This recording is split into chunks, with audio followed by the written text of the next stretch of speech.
泰国大皇宫的毗曼拉泰殿里，最近藏着全泰国最让人鼻酸的一幕。71岁的诗灵通公主独自站在帕公主的灵柩前，没有随从簇拥在身边，也没有其他王室成员陪着她。一身素黑的丧服裹着消瘦的身子，头发花白凌乱，整个人瘦了好大一圈，脸颊深深凹陷下去，眼袋肿得发沉。她就那么安安静静地站着，嘴唇抿得紧紧的，一句话都没说，可眼神里的哀伤浓的话都化不开。这是6月曼谷的大皇宫，帕公主的灵柩安放在毗曼拉泰殿里，这可是大皇宫内规格最高的殿堂之一。当年9世王普密蓬是立即王太后的玉体沐浴仪式，都是在这儿办的。按王室的老规矩，只有最核心的成员才有资格在这儿停灵。殿外的雨断断续续下着，殿内只有僧侣低声诵经的声音。全泰国的目光都落在了这个独自站在灵前的老人身上。所有人都知道，帕公主这一走，最痛的人不仅是泰王马哈，还有诗灵通公主。这场宗教仪式是诗灵通亲自替帕公主办的，身边只有诗利吉詹森陪着，没惊动太多人。仪式开始前，殿内早就铺好了白布，僧侣们盘腿坐着诵经。诗灵通一步步走过去，亲手点燃香烛，又把花圈端端正正摆好。他还拜了那尊专门为帕公主打造的对应她生日的佛像，最后亲手把食物供奉给在场的僧侣。整个过程，他没掉一滴眼泪，可跪拜的时候，他停顿了好久，缓缓弯下腰，又缓缓直起身，反反复复拜了好多次。每一次俯身，都像是在跟心里的念想做最后的告别。旁边的侍从看着都揪心，想上前扶他一把，他都轻轻摇了摇头。从玉辇上下来的时候是这样，走上台阶的时候是这样，祭拜完转身离开的时候还是这样。几级台阶而已，他走得很慢，每一步都踩得很稳，也很重。身后是紧闭的殿门，门里躺着他疼了一辈子的侄女，身前是排得满满当当的公务日程，是整个王室沉甸甸的担子。他就像过去几十年里的每一次一样，迈出了下一步，只是今天的步子比来的时候又沉了几分。很多人说这就是姑侄情深，可只有懂王室内情的人才知道，诗灵通和帕公主的关系从来不是一句姑侄就能概括的。他们是2代王室里最像的人，也是最能扛事的人。诗灵通这辈子没结婚，没孩子，一辈子都扑在了王室公务上。年轻的时候，他是父亲普密蓬国王最得力的助手，跑遍了泰国的山山水水，下乡扶贫、修学校、建医院，老百姓提到他，没有不竖大拇指的。当年老泰王心疼女儿，也认可他的能力，破例册封他为马哈扎克里诗灵通公主殿下，也就是女王储，是有合法王位继承权的。那时候所有人都觉得，以诗灵通的能力和口碑，他完全能接下这个王位。可最后呢，在泰国延续了几百年的男性继承传统面前，他还是退了一步。这一让就是一辈子，他再也没提过继承权的事，安安心心当起了王室的螺丝钉，哪缺人就往哪补，哪有事就往哪冲。哥哥常年待在德国享福，国内的一摊子事，大半都是他在扛着。嘴上不说，心里能没一点遗憾吗？肯定有。所以当帕公主一点点长大，展露出和她一样的聪慧、勤勉、要强的时候，诗灵通的眼睛亮了。他在这个侄女身上看到了年轻时的自己，也看到了自己没走完的那条路，有人能替他走下去的希望。帕公主是什么出身？她是马哈国王的长女，母亲是宋莎瓦丽王妃，背后站着泰国最顶级的贵族玉坤家族，实打实的嫡长公主，含着金汤匙出生，就算一辈子当个花瓶公主，也没人能说什么。可她偏不，她跟诗灵通姑姑一样，骨子里就带着一股要强的劲儿。从泰国国立法政大学毕业，又一路读到美国康奈尔大学的硕士、博士，学历硬的挑不出一点毛病。毕业之后也没躲在王室里享福，真刀真枪去基层历练，当过驻奥地利的大使，干过检察官，凭自己的本事一步步晋升，最后备受了上将军衔，做到了皇家卫队安全司令部参谋长的位置。这一路亮瞎眼的履历背后，站着的人是施灵通。王室内部的人都知道，帕公主的政治启蒙全是施灵通手把手教的。怎么跟军方打交道，怎么拿捏跟各路贵族势力的分寸，怎么在公开场合说话既得体又不失立场，全是这个姑姑一点点教给她的。甚至连帕公主在王室的成长路径都是照着施灵通的模子刻出来的。那些年的王室公务照里，经常能看到这样的画面：施灵通走在前面，帕公主就跟在他侧后方半步远的位置，一边走一边听姑姑说话，时不时低下头记两笔，眼睛里全是专注和幸福。这种默契不是演出来的，是十几年如一日，手把手带出来的。帕公主自己也常说，这辈子最敬佩的人就是姑姑施灵通，她的每一步成长都离不开姑姑的指点。马哈国王常年不在国内，只要他不在，替他在国内主持大局的，永远是两个人，施灵通和帕公主，一老一小，一稳一锐，配合的天衣无缝。那时候大家都默认，等太王100年之后，提帮公王子继位，帕公主就是当之无愧的摄政王，替弟弟稳住局面，而施灵通可以功成身退，好好歇一歇。所有人都觉得这是泰国王室最稳妥的一盘棋，可命运偏偏就爱开这种残忍的玩笑。2022年12月，帕公主去科勒府参加皇家军拳比赛，好好的人突然就倒在了地上，脑溢血，情况危急，送进医院之后，直接进了 ICU， 靠仪器维持着生命体征。这一躺就是将近4年，这4年对整个泰国王室来说是煎熬，对施灵通来说更是剜心的折磨。他得一边强撑着处理堆积如山的王室公务，怕公主倒下了，他手里的那摊子事总得有人接过来。本来就忙得脚不沾地的施灵通，工作量直接翻了1倍。另一边，他还得时时刻刻惦记着医院里的侄女。公务处的日程表上，那几年施灵通的行程里频繁出现前往朱拉隆功医院探望的记录。媒体拍到过他从医院出来的时候，脸色一次比一次差，背一次比一次驼。他私下里还亲自给侄女准备膳食，打听最好的医疗方案，甚至连帕公主心里有什么烦恼，有什么放不下的事，他都记在心里，想尽办法帮她安顿好。国际场合上，以前帕公主负责的那些对接工作也落到了施灵通头上。他一边要应付各路外宾，一边还要分心关注医院的消息，连轴转得像个陀螺。有一次，他出席公益活动致辞，说到一半突然哽咽，停顿了好久才缓过来。大家都知道，他是又想起了躺在医院里的侄女。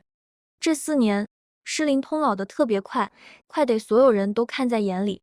以前大家叫她郑国公主，什么时候见她都是精神抖擞的，下乡视察，穿个旧运动鞋就能走一天，脸上永远带着温和的笑。可这几年呢，照片里的她瘦得脱了相，眼神里全是藏不住的疲惫和落寞。以前走路带风的人，慢慢开始需要人搀扶了。她不是年纪大了自然老的，她是累的，也是熬的，眼睁睁看着自己培养了10几年的心血，一点点在眼前流逝，那种无力感比一下子失去更折磨人。她心里抱着一丝希望，盼着奇迹发生，盼着侄女能醒过来，能再跟她一起并肩处理公务。可这丝希望，在今年6月11号那天彻底碎了。王室公务处发了公告，帕公主因肠道感染引发败血症，多器官衰竭，不幸逝世，享年47岁。消息出来的时候，全泰国都陷入了悲伤，大家都在感叹泰王白发人送黑发人，太惨了。可最痛的那个人是施灵通。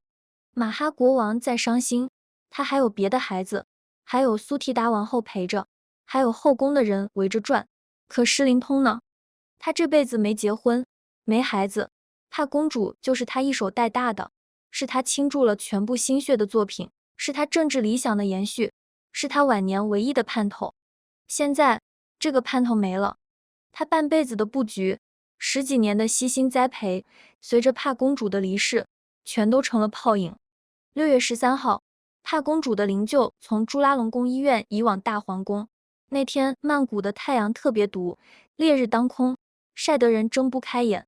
施灵通就穿着一身黑色素服，走在护送的队伍里，跟着玉辇一步步往前走。那辆载着灵柩的车是九世王普密蓬生前的视察座驾，灰底蓝条纹的詹姆斯邦德款面包车。当年九世王的圣体施利吉王太后的灵柩都是用这辆车接送的。现在他载着帕公主走在同一条路上，一代又一代人，同一辆车，同一段路。施灵通就跟在后面，没人知道这位71岁老人心里在想什么。或许他想起了帕公主小时候跟在他身后跑的样子，或许他想起了第一次带帕公主出席公务，小姑娘紧张又认真的模样，或许他想起了两人一起加班处理文件，忙到深夜的日子。可这些都只能是回忆了。当他跪在帕公主灵柩前的那一刻，整个现场鸦雀无声。这一跪，跪的是自己疼了一辈子的侄女；这一跪，告别的是自己花了半辈子培养的接班人；这一跪，也是在跟自己这一生未尽的理想做最后的告别。帕公主这一走，泰国王室的权力格局彻底变天了。原先大家默认的稳定铁三角，泰王坐镇，施灵通主内，帕公主冲锋在前，直接塌了一边。之前帕公主在的时候，大家还觉得等施灵通退休了，有帕公主接棒，王室的日子还能稳下去。现在帕公主一走，所有人心里都没底了，只能看着71岁的施灵通接着硬扛。现在王室年轻一辈里能看的人太少了。提邦公王子是唯一的合法继承人，可今年才21岁，常年在德国生活读书，不管是能力还是资历，都还差得远。之前帕公主在，还有人能扶她一把，现在帕公主走了，谁来带她？斯蕊范公主倒是慢慢走到了台前，可她志不在政治。这么多年，她一门心思扑在时尚圈，有自己的服装品牌，在国际时尚圈也有人脉，搞文化输出、体育推广是一把好手。可真要让她扛军政大事，她接不住，也不想接。苏提达王后能力强，情商高，外交场合撑得住场面，也有军方背景。可她毕竟是王后，后宫的事她能管，前朝的权力博弈，她不方便直接插手。算来算去，71岁的施灵通还得接着扛。他退不了，他要是退了，这一摊子事真没人能顶得上来。2025年，施利吉王太后去世的时候，他就受了好大的打击，剪短了头发，穿了好长一段时间的黑色素服，整个人消沉了好久。今年4月，他还拖着病体访华，去了上海、合肥好几个地方，明明走路都有些蹒跚了，可他还是坚持每一个行程都到场，认真听讲解，仔细做笔记，不肯落下一处细节。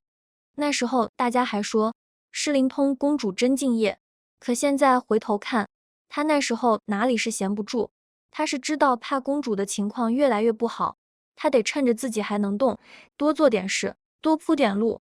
访华回来，她连口气都没来得及喘，帕公主的事就压了下来。母亲离世，侄女早逝，哥哥年迈多病，几个弟弟妹妹各有各的盘算，年轻一辈又顶不上来，所有的压力都堆在了这个71岁的老人身上。葬礼上，苏提达王后陪在泰王身边，眼角含泪，面色凝重。斯蕊范公主在社交平台发了悼念信，一句姐姐，你就像我背后的风，看哭了无数人。提邦公王子从德国赶回来，跪在灵前，眼神无助，还靠在斯蕊范肩头寻求安慰。所有人都在悲伤，可所有人都有依靠，只有施灵通站在他们中间，像一根沉默的顶梁柱。他什么话都没说，可他的每一个动作都是承诺。仪式结束后，僧侣们接受食物供养，施灵通亲自把贡品递到每一个僧侣手里，弯腰致谢。他没马上走，站在殿外看了一会儿远处的天空。那天曼谷是多云的天气，阳光从云缝里漏下来，照在他花白的头发上，泛出一层淡淡的光。没人知道他在看什么，也没人知道他在想什么。或许他在想，父亲普密蓬在世的时候，王室是何等的风光稳固；或许他在想，母亲施利吉还在的时候，家里还有主心骨；或许他在想，如果帕公主没走，再过几年就能独当一面了，他也能歇歇了。可没有如果。祭拜结束的时候，他缓缓转过身，助理上前想扶他，他又一次摇了摇头。就这么一个人，慢慢走完了剩下的台阶，没有再回头看一眼。身后是紧闭的殿门，门里躺着他的侄女，是他半生的心血；身前是一眼望不到头的公务，是整个王室的未来。他就像过去的几十年一样，默默地把所有事都扛在了自己肩上。有一位皇室记者曾经写过一句话，泰国王室最不可或缺的人，从来不是国王，是施灵通。这句话放在今天看，更让人觉得心酸。他一辈子都在为王室牺牲，为了稳定，放弃了王位；为了公务，放弃了婚姻家庭；为了培养接班人，倾注了自己全部的心血。到了71岁该安享晚年的年纪，他还要强撑着病体，守着这个摇摇欲坠的摊子。他的白发不是岁月催老的，是一桩接一桩的事熬出来的。他的消瘦不是年纪大了自然瘦的，是心里压了太多事，沉甸甸的，压得人吃不下睡不好。有人说，他那天站在灵柩前久久不肯走，是放心不下侄女，想多陪她一会儿。可懂的人都明白，这个71岁的老人，不只是在祭奠一个侄女，他是在跟自己花了半辈子培养的接班人告别，是在跟自己未完成的理想告别，是在跟王室一个时代的落幕告别。只是告别完了，他还得转过身，接着往前走，因为他知道，他不能倒，他要是倒了，泰国王室的天就塌了一半。这大概就是生在王室的宿命吧。有些人天生就是来扛事的，施灵通是，帕公主也是，只是扛了一辈子事的人，到最后才发现什么都能扛，唯独扛不住生死。这大概就是他眉宇间那抹哀伤，怎么也散不去的原因吧。只希望这位操劳了一辈子的公主能多保重自己的身体，毕竟泰国的老百姓还需要她。也愿帕公主一路走好，下辈子别再生在帝王家，就做个普通人家的姑娘，轻轻松松过一辈子，不用再这么累了。